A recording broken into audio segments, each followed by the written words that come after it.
We are live. Hey, so this evening, friend of the show, the very man who started this out with me, Mr. Praise of Folly. I'm excited to have him on once again and to see where we're headed tonight. We had been talking over the past couple of weeks and saying, hey, can we jump on and do something? And he said that he had an original stream idea that sounded exciting to me, had just kind of a whiff of it. And so, sir, if you want to launch us in there, I don't have too much tonight. Let's just jump in. All right. So, for those who don't know, right, one of the things that I've been working on this year, which is ironically the 400th anniversary of the publishing of Bacon's work, The New Atlantis, which I consider sort of a foundational text for what I'm trying to do, is looking at energy as a basis for civilization. I've done some videos on my channel about that. I made a splash on a H channel. I think that's where most people who hear about this would have already heard about this. But let's just sort of start from the basics and explain what this all is. So if we look at the two, I started looking at this from like an economic perspective. So the idea of an energy-based economic system, I was first exposed to in the Zeitgeist trilogy, which was sort of like a conspiracy theory type documentary series back in the 2010s, I think, which it had some good things, some bad things. I mean, I would say it's about 50-50, but that's when I was first introduced to the idea. And that was through the Venus Project, Jacques Fresco. I didn't react allergically to it. You know, I had free market programming. Anything socialist would have stuck in my craw. But it was too difficult for me to wrap my head around at the time. So I kind of put a bookmark on that. And then, 10 years later, I started looking into it again. One of the things that's always been a part of my life, though, is the concept of peak oil, which is itself rooted in the concept of energy return on investment, EROI. And that goes to a guy named Hubbard who predicted that oil production would peak and then it would go down. And he was using the terminology of EROI. He was a part of the original technocracy movement. Now, we think of technocracy today as a pejorative, a sort of totalitarian, authoritarian state run by bean counters that worship technology, which, I mean, that would be a terrible place to live, but that's not what technocracy meant when it was coined as a word. It meant a system of economics that was based on energy. Okay, now what does that mean? So let's compare and contrast this with the two other forms of economics, capitalism and socialism, which were prominent at the time. Capitalism begins with the idea of prices and a price system in a market. And so they talk about ROIs, return on investment. You're not going to do something if you don't make more money doing it. Now, and then that all takes place within a market where there's supply and demand, and you bring goods to market. The socialists, when they talk about the economy and work, they begin with means of production. Now, what is the mode of production at this time in history? Who's doing the producing? Who's reaping the benefits of the production? Both of these, I would argue, are unscientific and don't start at the beginning of where the economy starts. So the socialist will say, well, look, we have to work. Sorry, they'll say capitalism forces us to work. Otherwise, you don't eat. And I'm like, okay, well, that's also the same in a communist country. Lenin said, you don't work, you don't eat. But it's more basic than that, right? The socialist wants to frame it as the system that men build in a civilization compels us to work. That's not why we work. Man's body can be described as a thermodynamic machine, which generates heat and consumes energy. And if you don't produce more energy than you consume, you perish. So that is why man works, and that's why animals, if they're a predator, hunt, and if you're a herbivore, graze. The thing is, this is why we have to expend energy to produce or consume something, because we ourselves are consuming energy just to maintain our existence. This is what I would consider a scientific basis on which to begin economic discussion, because the capitalist talks about the economy in terms of already existing financial structures, which of course did not exist in antiquity. So, it gets a little interesting. And communists and socialists talk about the economy in terms of existing material conditions. None of those are the primary starting point. The starting point is what has to be the case for economic activity to occur. And all physical processes, of which economic activity is one, is described by the laws of thermodynamics, which describe physical states. And no physical process can occur in an energy sink. An energy sink is defined as an EROI less than 1, equal to or less than 1. It means it's no longer an energy source. It has to be greater than 1 to have an energy source. So any economic action cannot occur in an energy sink. So this is the most fundamental way to describe economic activity. You're defining the very conditions under which any kind of economic activity could occur in the first place, rather than describing already existing economic systems. This is the core, this is the basis of my energy-based civilization idea. So let's stop here. All right. Well, so that's an excellent introduction to it. I will say for the viewers, one of the things that helped me get my head wrapped around this, roughly the same time I'm listening to you first start putting these to pen, and I'm beating a dead horse here, but the end of war stream that you did, everybody needs to go and rewatch that. I think that's roughly year and a half, 2 years at this point. Yeah, I think Is that so. about right? Okay. Yeah. So go back through the backlog of videos, find that stream, watch that stream. That's going to give you an idea of these ideas of energy. At the same time, and this is what happened for me, is that I'm delving into orthodox thought and I'm trying to figure out some of these things, just how life is operating. One of the ideas that sort of blew my mind with an orthodox thought is the idea that sin is ultimately nothing. It is not only the deprivation of good, but it can't exist because there is nothing sustaining it or even powering it in an ultimate sense.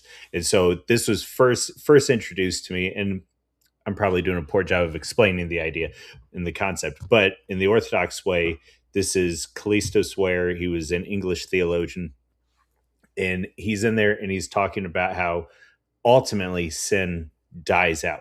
There's nothing keeping it there. And so whether we're talking about drug use, whether we are talking about um, LGBT events and orientations, that ultimately burns itself out. There's no life there. There is no sustaining force, is part of how I started understanding your ideas of the economic framework and continued momentum or the lack thereof.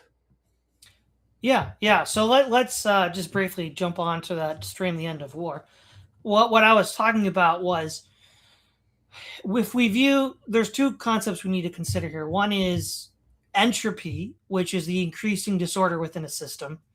And then the other is collapse, which is what Joseph Tainter talks about, moving from a high energy state to a low energy state. Right. So a lot of collapsitarians, it's used in a general vague sense, but this is a scientifically precise sense. And he describes the Roman Empire. So he gives like a scientific analysis of the fall of the Roman Empire, for example. Now, war is a highly entropic activity. By definition, it's actually the most entropic activity man can do, because you just blow everything up around you. That adds a lot of disorder.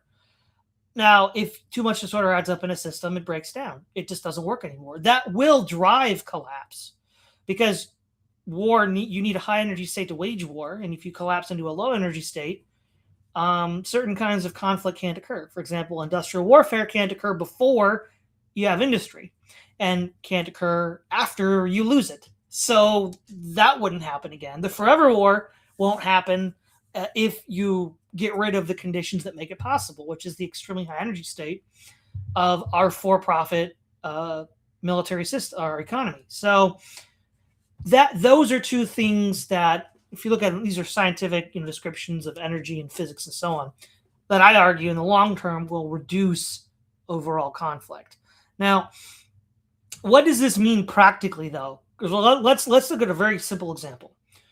Everybody knows that rail on land is the most efficiency. So this is where like libertarians and capitalists get mealy mouthed. Efficiency isn't a subjective term. Efficiency is an objective term, which is the measurement of energy inputs and outputs to produce a good. Efficiency is defined as maintaining an EROI greater than 1. And the greater that number is, the more efficient you are. That's not a subjective concept that the capitalists and the libertarians want you to think. So if we look at transportation in North America, the most efficient way to transport any good or service is rail. It has an ROI that's about 3 to 4 times greater than trucks and automobiles. And yet, when it comes to moving people around, we use automobiles, and most everything else we use trucks. That's not efficient by definition. That's also a market failure by definition, because the efficiency would be rail. But of course, after World War II, the rail system was destroyed by overuse, and the car industry was able to. You had a decision. You could either use cars, the highways, or use rail. Well, you can make a lot more money with cars because you can, have parts that break, planned obsolescence, new models. Can't really do that with trains. You buy a train, you want to use that till it breaks, and that could be 20 years. So the ROI was great for cars, but the ROI is garbage. And the problem is the ROI is the financial system is built on top of the energy system, because physical processes trump market processes. And this is what we refuse to accept in our country today, which is what's driving us closer to collapse. In an energy-based system, the goal of any economic activity would be to obviously maintain an ROI greater than 1, but increase the energy returns, because you want to have more energy than you put in. But that's going to limit a lot of what you do. For example, if we had the technocracy movement had been successful in the United States, we can envision a United States in the 40s and 50s that didn't have that many cars and had high-speed rail over the country, and including Canada. That would be a very different country. It would also be a much more efficient country. And, this is just a sort of practical example of what this would look like. So I'll hand it back to you. All right. So I'm wondering in there, is there sort of a civilizational cultural basis in there that determines how we enter into relationship with energy? And so what I mean specifically by that, is there an argument to be made that Scots Irish and English very much wanted to have a car-based system over a railway system? Well, yeah. So what I would say is that it's not the consumer, right, that's driving this. It's the financial elites that stand to profit from these car sales. So this is where, again, you have this political mythology that libertarians and capitalists have, that there are desires that humans have that are nearly infinite, and that would agree with Aristotle and other philosophical Christian thoughts. So I would agree with that. And then the market just gives people what they want. That's not at all how it works. What happens is you have interest groups that then send out pollsters and other to then talk to people and say, hey, if we produce this good, would you consume it? And they'd be like, well, I never thought about that. Why would I want to consume this good? And then they'll tell you, right? Those are called focus groups. That's how you generate demand. This is what Noam Chomsky. And this is supply side economics. Yeah. And this is what Chomsky talks about in manufacturing consent. Almost all of these consumer goods are that we take for granted now, all these technological innovations that we now use, were the result of basically pressure groups, giving us the idea that we needed or wanted it. We didn't actually have it until they told us we needed it, which is not what the political mythology of libertarianism would say. And so I would say that it's true that this mental game of manipulation was most successfully applied in the Anglosphere, but I don't know if that is necessarily a product of the general consciousness of Anglo people generally, or just being uniquely vulnerable to a system that was constructed this way. I don't think there's necessarily anything intrinsic to that, ethnic or racial spirit that would go in that way or not. It's just that once those forces were at work, they generated a system that hijacked a lot of our beliefs and assumptions and got us to do things that if we thought about, maybe we wouldn't have done. Sure.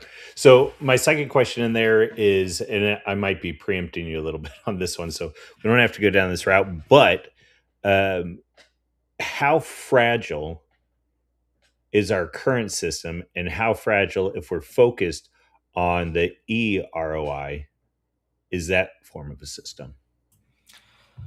Well, so on the one hand, we can say that. Well, let's look at it this way.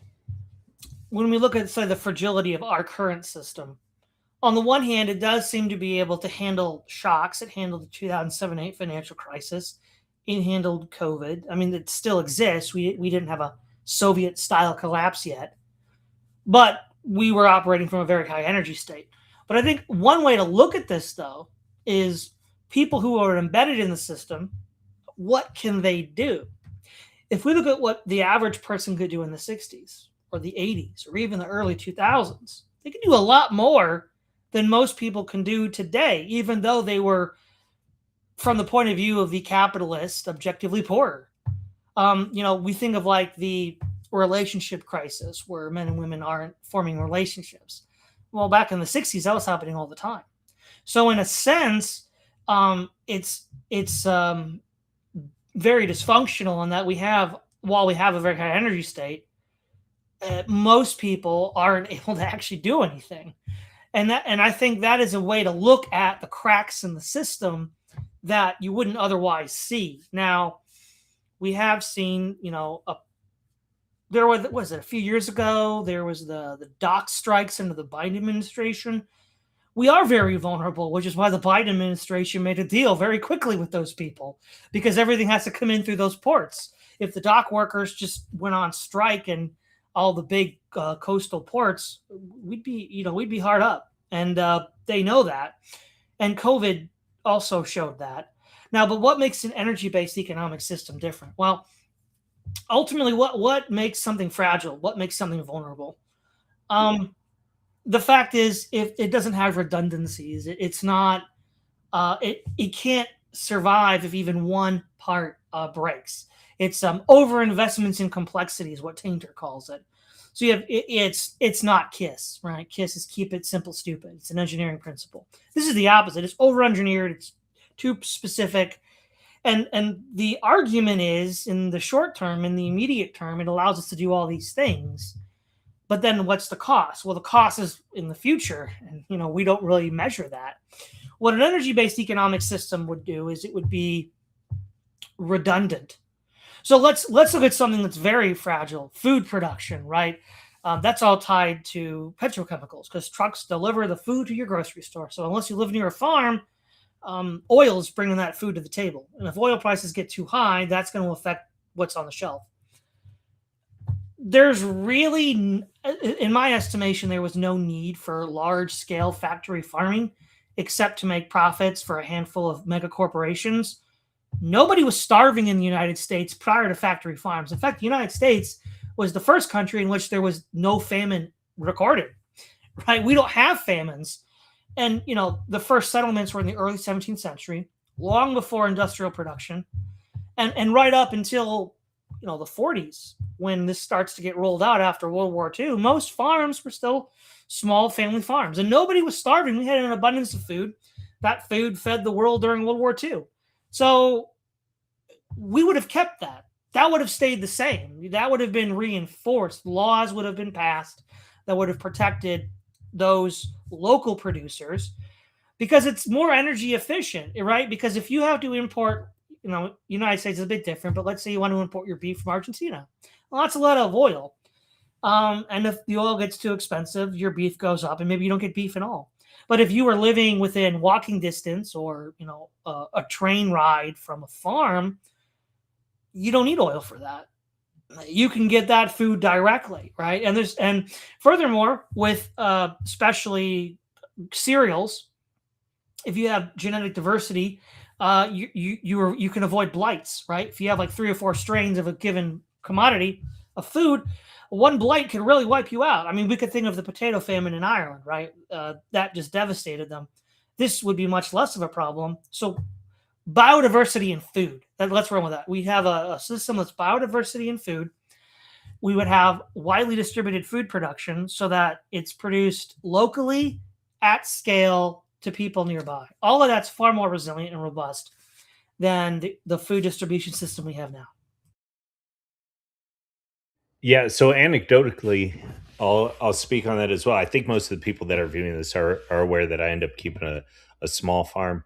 What happens with that, I'm more or less convinced that the only way you can do that in a first generation sense these days is to have a small plot of land and develop a system where you are doing as much as possible from that single piece of property, including the vast majority of your sales, because otherwise everything flows into it, whether it's the actual diesel fuel, the gasoline, the labor hours to go to another place, which is basically or potentially a waste of your labor hours when you're driving to and from.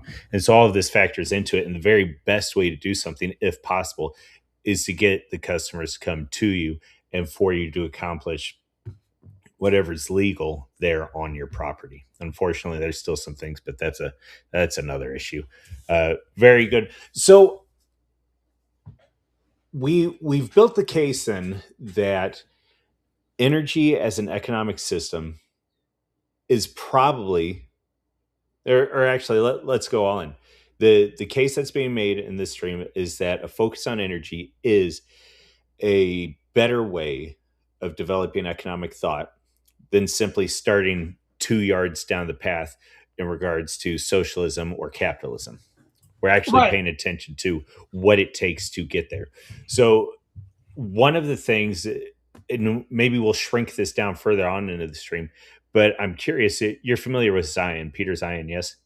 Yes. And so the idea being that basically the entire world is collapsing, and this is related both to a population boom as well as to the various pathways for commerce starting to fail.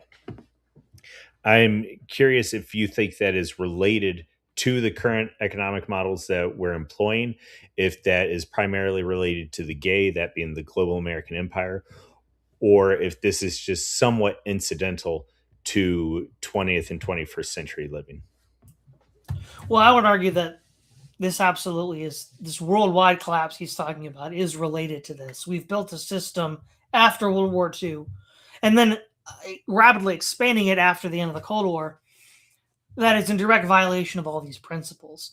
In the short term, it yielded a lot of impressive results, but these impressive results were one squandered. Right? They weren't the energy wasn't shepherded; it was used up on white elephant projects. You know, the GWAT was a good example of a white elephant project that it was used up on, and so we're reaching this limit all across the board. That's also tied into demographic collapse too, though, which while related is not the same problem, right? It's, I mean, if your economy suffers, people are going to not be starting families. I mean, that makes sense, right? But that's a somewhat different, but it's a somewhat different problem, but is directly contributing to the phenomena that Peter Zeihan is talking about. But I would want to make a stronger point. While it is true that I said in the opening statement that you aptly rephrased, that we need to talk about we need to talk about what are the conditions that must be the case for economic activity to occur, not already existing economic processes. There's a more fundamental claim that I'm making here, and that is all physical processes can be described by thermodynamics and energy states. Economic activity is a form of physical process. All economic systems are thermodynamic systems. The only problem is none of them are self-consciously so. They're accidentally so. And they're successful insofar as they align with the EROI principles, but they're not self-consciously doing so. The energy-based economic system that has been proposed by the technocracy movement and the Venus Project and a handful of others is a self-conscious attempt at doing this, which makes it, by definition, the most scientific and superior to all the others, And this is actually my beef with the Marxists. If they were truly scientific, this is where they'd start. This is where a scientific economic system would start, not, you know, wherever Marx started. You know, whatever you want to say about his work, he didn't start at the beginning point of where a truly scientific economic system would begin. And this is actually a much stronger claim, because capitalism and communism and socialism are thermodynamic systems. They're just not self-consciously designed as such, and that's why they failed. Collapse is a measurement of, energy states. So when the Soviet Union collapsed, it went to a low energy state because its economic system was not designed to guarantee, or at least put all human effort to maintaining an ROI greater than one. So what what is it then that we can be looking at and hoping for an actual change? If we wanted to see these principles being applied, where one can we plug in and attempt to bring these principles into daily life, and then two, what would be the expectations for those above us? All right, so let's start with the daily life, right? Um, Musashi in the Book of Five Rings says that the way of strategy is the way of nature. And what I take that to mean is that there's an underlying, the pattern within strategy is inherited from the more fundamental pattern within nature. And of course, the idea of the way, or the Tao, that is used in a lot of Eastern philosophy. Um, let's look at the Chinese term feng shui, which is the measurement of, well, it's not a measurement because they didn't have the tools to do it yet, but it's an awareness that there are underlying energy flows in the physical world that one can align oneself with. That's more of a poetic description. And this is sort of what I think Musashi is getting at. So the idea then is, in your own life as an individual, yeah, if you could measure the energy that you spend on any given activity, that'd be great. I'm sure there's some devices you could use to do that. I mean, don't people like measure how many calories they burn working out by wearing a watch or something, right? Sure. So yeah, something like that. But even with a rule of thumb or an ad hoc, you could just begin the process of aligning yourself with natural patterns as a beginning, right? Because now you're aligning yourself with the energy in the system, so that you can then have more energy down the road because you're more efficient now. So you calibrate your daily life every single day to be more energy efficient. You can do that with the rule of thumb that I just discussed, or you can do this more precisely with some sort of measurement tool if you can get a hold of it. Because ultimately, it has to begin with a mindset. You have to have the mindset of being energy efficient. A good way to think about this would be to think in terms of animal predation in nature, because the concept that of EROI was based on the study of predatory animals. If they don't recoup the energy in the hunt, they perish. And so the idea then becomes, how can you maximize your energy return rather than your financial return? Because there's a lot of activities that have good ROIs but are energy inefficient. And so for an individual, that's a lot harder to bear than it is for, say, a corporation or a state, because they're bigger. They have more energy to use. And so they can afford that cost a lot more easily than an individual can. But if we then scale this up to, say, well, what would a government policy look like, or what would a corporate policy look like? Well, Not I think ethanol. I think it wouldn't be that. I don't think it'd be that hard, because, well, let's look at a corporation, right? Corporations in the United States, in the Western world, are supposed to maximize profits for the shareholders, right? Maximize the ROI. Well, why don't we just take the already existing legal infrastructure and tweak it a little bit and say that the corporations are legally bound to maintain an ROI greater than one? That that would change a lot, actually, but it wouldn't change. We could jump out of, or off of, or from the already existing legal infrastructure. What that might look like in practice is corporations. We still live in a for-profit or loss market system. So they would still have to be cognizant of that when they engage in economic activity, even if the ultimate goal was to move beyond that. But in this transitional period, you would also have advisors who measure energy states. You might have ecologists come on and work for your company as a part of this, new legal regime, because they're the ones measuring the energy states in the area you're going to be working, right? You might have engineers who measure energy states in your factory, right? And you have this team of specialists who measure the discrete energy flows in this entire process. And then they would be a part of the decision-making process in that corporate boardroom. And again, EROI and ROI are concepts that are analogically similar, which means they're similar, but they're also different. And the way that they're similar is you need to get more out than you put in. But the difference is, what are you putting in? And ROI, it's money, and EROI, it's energy. But the thought pattern is still very similar. It's just now that you're looking at a different input variable. It's not money, it's energy. Now, in this intermediate phase, we'd have both, but the ultimate goal would be to prioritize the energy inputs, because ultimately that's what matters. I mean, at the end of the day, it doesn't matter what the ROI is for your investment if you enter an energy sink. You can't have economic activity. This doesn't matter. Okay, perfect. So, two things real quick. One, the idea of the predators. That was great. And it's also a fun segue into Midwits over here in the chat.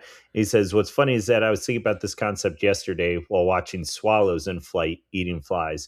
It's always hard for me to believe that they can have a positive EROI working as hard as they do for their food. And so exactly what you were just talking about. Another thing is, there is, one, I don't want to get too far afield, and two, I don't want to round the edges of Christianity to the point that everybody can slip off the circle. But it is when you start thinking about these ideas, certain lines of thought seem to make just evidentiary sense. And so what I mean by that is, you can look at the amount of energy expended in a sinful state and say that this is a suboptimum way of living. And so then sin becomes less an arbitrary God saying this, which I don't think is the true idea anyways, but that's sometimes how it's framed. Oh, it's just arbitrary, why would I listen to it? Well, because when you're participating in that which is sinful, it's suboptimum. You're expending energy and you're not getting anything in return for it. Yeah, I would agree. That's a sort of like a scientific way of describing, or a value neutral way of describing what sin is, because the person who engages in the sinful activity believes that in so doing there is some goal that will be achieved. Now, it won't be. So, let's just use a simple example that everybody would get, right? The player who, has notches on his bedpost is doing this for some ultimate utility value in the sex act, which is never going to be as good as he thinks it is outside of the concepts that were inherited from Christianity, where you have, true love, and that idea within the Western tradition. It's quality is always better than quantity. And so what ends up happening is he's investing all this energy to get that thing that he wants that he'll never ever get. And that's just inefficient, because you're never going to get that back.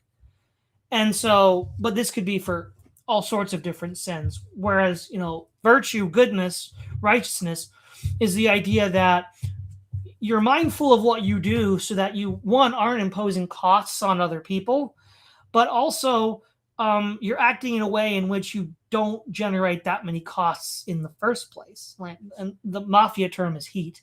You're not generating, but it's also mixes in with our scientific description here. You're not generating a lot of heat because your actions are, one, aligned with a process that gives you a result, which is maintaining an ROI greater than 1, and then also not generating a lot of heat because it's efficient. And so in that regard, yeah, I think you could describe ethics and morality you know, I hesitate to use this because it's been tainted by the new atheists, but this would be a scientific ethics. A scientific ethics would understand this, and a lot of traditionally immoral activity would be condemned as such in a scientific system because it would be seen as, well, it also adds entropy.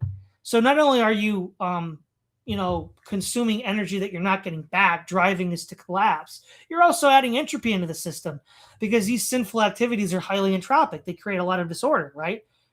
Think about it this way, right? If we have two communities, one which takes the traditional Christian view of marriage and sexuality, and the one that takes the more modern permissive, well, the one that takes the more modern permissive is going to have a very large legal framework for litigious activity, full of lawyers and lawsuits and all sorts of.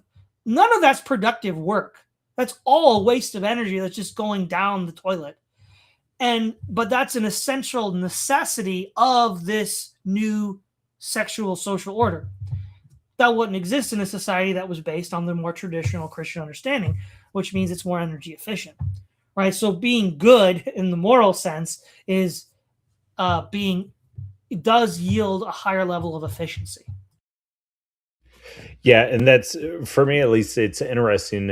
Are you familiar with Ed Dutton? I know who he is, but I'm not familiar with his work. Okay. The gist of his idea is sort of along the same lines, very much focused on the science of genetic mutations and a lack of adaptations. But the idea being that ultimately there is going to be a right wing resurgence is an overused word, but basically those that are not operating within their scientific foundation are um, well, I was going to say breeding themselves out, but it's the very opposite of that. They're not breeding. They are carrying on various mutations that are compelling them to act apart from that which is, like we're talking about tonight, that which is efficient, that which is life-giving. And so it is a this whole idea, I think, is a let's see. It's a word that's starting to be used. It's an idea that people are starting to hear whispers of, and it is gathering momentum. There are people like Dutton and some others uh, that I think would say this is patently obvious. Whether we care or not, the idea of energy is going to come to the forefront because otherwise we are losing connection with momentum, and therefore we will perish. So Oh, yeah. Well, I'm go sorry, I ahead. missed Yeah. the tie-in. What was the tie-in? Oh, just it is another way in which so Dutton is another area where once you get your head wrapped around this idea of energy, I think you start seeing it pop up everywhere. And so whether it's in a moral sense, whether it is in the coming expansion of right wing traditional figures because they are investing their energy into that which produces further energy, has a return on investment. You are seeing it in economic models slowly, but I'm pretty convinced, at least in certain areas, that energy is going to be the through line that we're seeing in various areas, not just of the right wing, so to speak, but of thought. I think that's the one that's bubbling under the surface right now, because what we're seeing throughout the world is this dying out of momentum, uh, this loss of culture, loss of individual people groups, loss uh, of identity and need to continue. And that's a curious thing, whether we start mixing in, and this is honestly what I'm trying to avoid. But what often happens is we take the ssris, we take the various hedonistic things that we can engage in, we take the convenience of having the internet and all of that right in front of us, and we say, oh, these are issues. And it's like, well, we're scratching the idea, but we're really not getting to the base of what happens. And so, like, I just keep going back to when you started. like the primary economic models, start halfway down the system. That's often how we start in any of this. And so we're trying to say the problem is smartphones, the problem is promiscuity, the problem is this. But we can't put that in any framework because we're often unaware of the idea of energy or the lack thereof. And I do think energy is going to be a big part of future conversations. I don't know how, once you start thinking in that sort of a framework, I don't know how it's possible to avoid it. Yeah, well, it isn't. And the reason is because all physical processes can be described as energy states. Right? If it's a physical process, the laws of thermodynamics are always working on you. You you can't step outside and say, "Hey, this physical process is not governed by the laws of thermodynamics." Of course it is. By definition it is.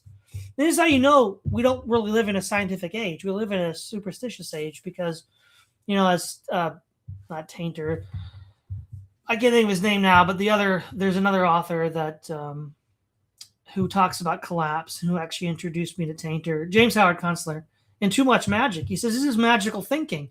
You can't look at these processes and say, well, they're exempted from the laws of thermodynamics. So, for example, technocratic futurists who believe in the singularity, continual growth. The big tech oligarchs, can't happen. It's not possible. And yet, they believe this. And so, but once you do realize that, it's inescapable. Energy describes all of this. And so, what you would do first, if you were doing this, thoughtfully, mindfully, is you'd first figure out what are the energy implications of each of these physical processes. So let's look at two things, right? A lot of times, because we're busy, we're already trying to untangle ourselves. Let's imagine, there's a saying: the shortest distance between any 2 points is a straight line. Now let's make this practical. Let's say you're going around the grocery store. A lot of people, we've all done it. We go in circles. We go in these routes that are just not optimized. If we went to the straightest path, the shortest distance, and we did that everywhere we shopped, because there is, given the layout of any retail place, there is a shortest distance between when you enter and to where you want to go, and then back out again. Now, a lot of times we don't do that. We think, well, why would you do that? Well, again, it's a mindset. It's a way of life. It's something that compounds over time. If you do that mindfully, you'll have more energy because you don't think about it, because that just seems like something. Well, you weren't taught to do it in the first place. Second thing, and this actually gets back to an earlier question you had: how would things look different? What would look different? Well, let's start with the existing capitalist structure. In order to have this work, you have to have banks. You have to have people that measure credit and money in the economy, right? You have to have all of these experts and institutions that manage and measure and observe the flow of money. That didn't exist 1,000 years ago. It didn't exist. So you couldn't have this system 1,000 years ago because it didn't exist. It had to be created, it had to be constructed. Now, in order to scientifically precisely measure energy, which we can do now, you couldn't do that 200 years ago. It'd be more like the Chinese feng shui, a rule of thumb, an art rather than a science. You'd have to have a whole galaxy of institutions and a whole galaxy of experts who are measuring the energy flows of a continent. That was the original idea.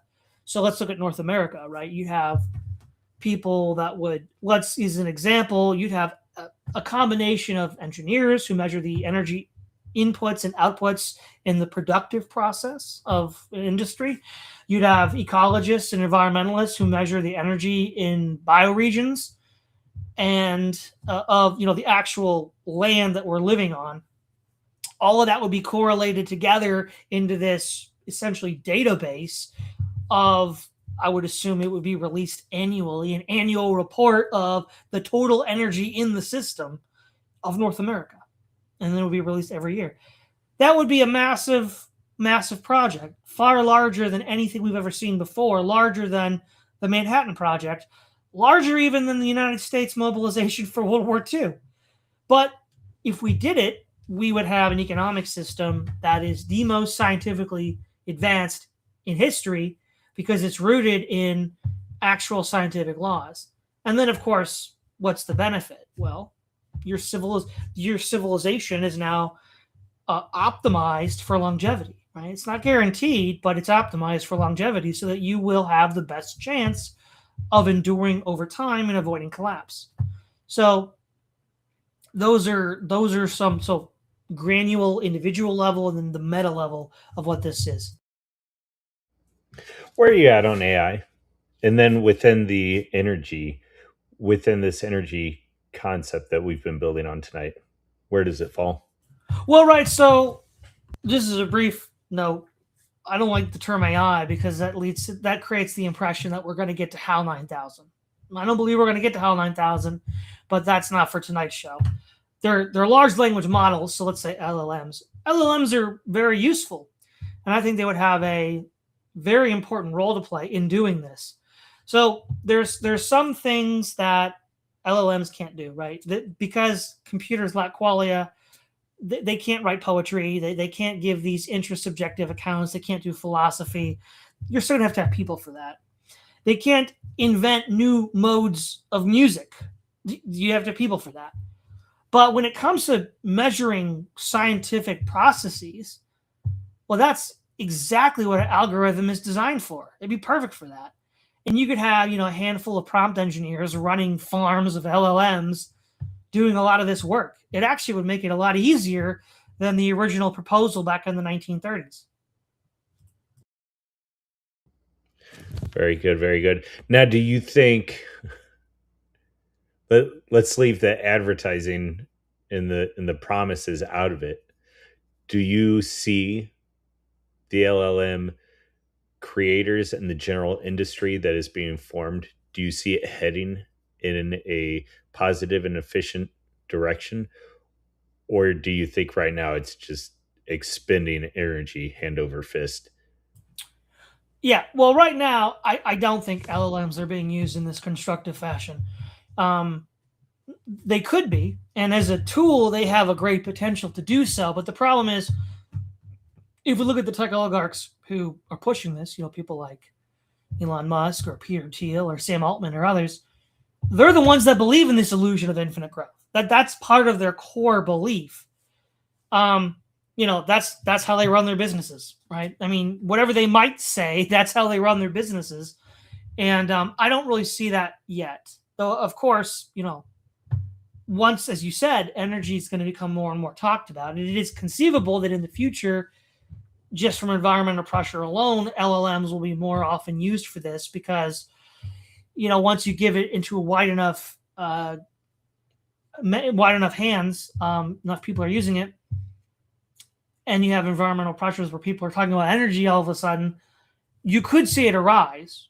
I don't see it yet. It's a possibility. And then, of course, there's the direct way where some guy, at the right time at the right place just gives out the memo and everybody does it. I haven't seen that either.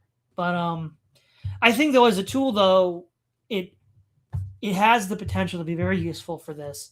But you have to, it all starts with a mindset, right? We're still in the ROI mindset, not the EROI. All right. Well, as we head towards the end of this, one of the things that we haven't touched on is actual energy, and that being the fossil fuels, nuclear, the whole energy sector. How does that? We understand the principles of what we've gone through. I'm curious when we talk about the specific sectors of energy, if you see any of them being better or worse, or if you see us having to change how we are actually talking about the functional application of energy sources in the near future. Right. Well, I think ultimately, going back to what I said near the beginning of this episode, that the most efficient way to move persons and goods over land is by rail. And you could now build a intercontinental integrated rail system in Canada and the United States that is all electric. Because, Europe and Japan and China have mag rails. I don't know why North America doesn't. Now, if you have most of your transportation over long distances on rail and it's powered by electricity, you don't need as many fossil fuels. You could fuel this from, you could still use fossil fuel electrical generation, like burning coal or something, or you could nuclear, right? That's the other option. But even if you could either just outright cut fossil fuels out, at least at that level, and use nuclear to then power all your rail systems. But even if you were to use, say, like coal or oil to burn for energy, you would need a lot less, because that energy you turn that into electrical energy, which then powers the vast majority of transportation. And then on top of all of that, in an energy-based system that I'm envisioning, we wouldn't have these long supply chains. Most things would be close. So you'd even have less demand for the energy, right? See, because what we've done, because it's profitable to do this, is there's a lot of things that people can do very well, very fine without technology. Perfect example is the smartphone, right? We've all heard the example. I remember hearing this in college even. So this is how long it's been going on. You'll have two people sitting on a bench texting each other rather than talking to each other. Now, there is literally no reason why that should be happening. That is not energy efficient. That is not efficient. It's not me texting somebody in China. Okay, yeah, I couldn't do that before, so the smartphone is really helpful. But like, if this person's sitting to my left on the bench, I can just talk to that person. We don't need to use smartphones. And so there's all of these, many things in life could be done at a very low energy scale without technology. In fact, technology adds costs that we're dealing with on these interpersonal or small scale levels that would just go away because we wouldn't be doing it that way. We just would be doing it some other way, right? And so that's just as effective or more, right, without using nearly as much energy. And so we'd have also a broader population base that is aligned with optimizing their own energy flows. So I think overall we would need a lot less energy. Most of it would be electrical, and electrical could be generated from nuclear or hydroelectric or coal or whatever, right? I mean, you'd still need coal, you still need oil to get stuff out of the ground. 80-ton earth-moving truck to get the uranium out of the ground, it's not going to be powered by an electrical battery. So, that's where it would go. It would be radically constrained towards the resource extraction level, not the day-to-day transportation level. We would see more EVs, though. Again, we'd just see less cars, though, because it'd be rail, right? We wouldn't. But the cars that we did have, the trucks that we did have, they'd be more EVs because, one, why not? We have an electrical grid already set up for this, for mass transit. And so now, there's still this dead hand of, what is there a total limit to the energy we can consume that will allow for advanced industrial civilization? There might be, but this would be the way to put that painful transition as far into the future as possible. All right. So we've talked about it. I've said that I think this is going to be on people's mind. I think you've made an excellent case for why it should be on people's mind. The very last question, and I think I've heard you hint towards it, but just to get it out there plain as day, because this has been a great stream and I want people to be thinking about these ideas. Do you think we're going to get to a point where your thoughts are on energy right now, that's going to be the natural endpoint where we're at, partially because we have to. We are dealing with such a loss of generative energy. We are dealing with an inefficiency in our operations that purely due to survival, we're going to have to become more efficient. Do you think that's where we're headed? Oh yeah, absolutely. The inflection point will be those who survive and those who don't. And those who survive will be those who, whether self-consciously or not, of course, the self-conscious ones will be best positioned for this, who transition to this energy-based thinking. And it'll just be an inevitability as the environmental factors that we're dealing with reach their culminating point. Yeah. Perfect. And again, this is a perfect segue for Watch the End of Wars. That is right now. If you've got the time, go. That's a perfect part two to everything we just discussed. Um, all right, Mr. Praise of Folly, where can people find you? What can they look forward to? You've been throwing up a whole ton of content here lately. Yeah, well, thanks.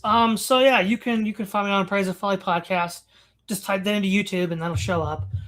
You can follow me at POF Podcast on X. So what do I do? Well, on Tuesdays I have my own content where I just talk about. I have prepared short episodes where I cover important ideas that I think are important. Thursday, I have my co-host Florian, where we talk about American politics, and then every other Saturday. So that will not be this Saturday, but next Saturday. So it's every other. I have a roundtable with Keith Preston, Florian, and Jose Nune, where we talk about world politics, geopolitics, these bigger issues of like that, and that's what you can expect to see. Perfect. All right. Well, with that, gentlemen, this was a great discussion. Again, I can't stress Folly's content enough, so please go check that out. Make sure you follow him on X, and we'll call it a wrap. Thanks All very much, right, bye Todd. bye. I appreciate it.